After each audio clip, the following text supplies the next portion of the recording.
how you become convincing in selling.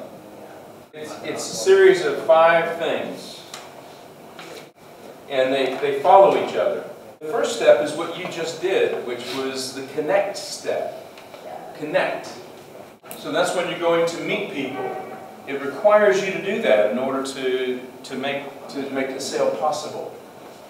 When you connect, then you sit down with a person.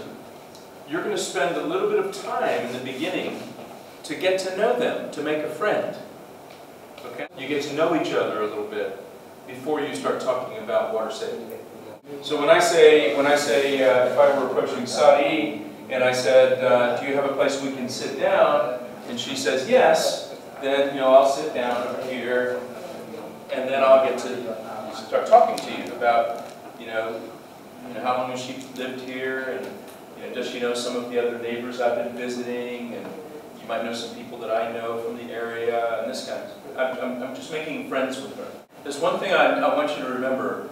It's very important. Of all the 4 days, just remember this one thing: is people buy from people they like and trust.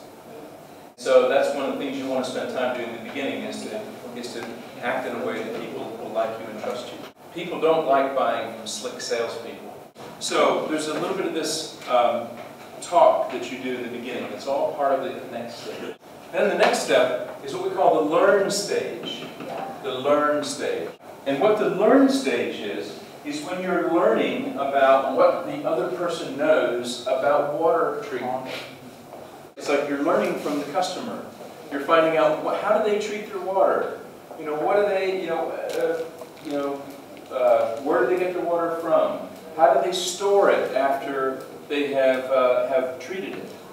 Once you have learned about what your customer does, their habits and what they like and what they don't like, then you're able to go to the next step, which is to tell them how you can help them. And that's what we call the educate step. And basically, this is teaching them about the rabbit, about Tunsai, and about how the Tunsai will take care of their water treatment needs, how it'll be more cost effective for them, it'll be easier, it'll be safer, all of that. Okay? So this is your chance to sell the product so it matches the needs that you found in the learn step. Then once you've shown them the product and how it works, and their questions are answered, then you go to what we call the 4th step, which is the ask step. And the reason we call it the ask step is because you ask questions during this step that help to understand if the prospect is interested or not interested. It also is a time you get a chance to ask them if they want to buy it or not. The last step is called resolve. And the key word in that is, at least in English, is the word solve.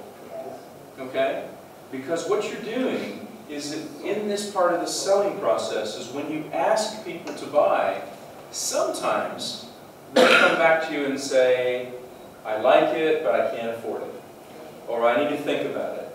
Or I need to ask my spouse. Or, how does this match up against other products like the mineral pump? So in other words, they're interested, but they're not quite ready to buy yet. So there's a way that we engage with them at that point. We're staying right with them. We don't leave, but we stay right with them. And we help them to see if we can help them solve their problem. So when you make sales calls, you're going to find out that sometimes you don't have to do that at all. Sometimes you just make the presentation, and when you go for the ask, they say, buy. Yes. They say, yeah, okay, let's buy it. Sometimes you don't have to do anything with the result.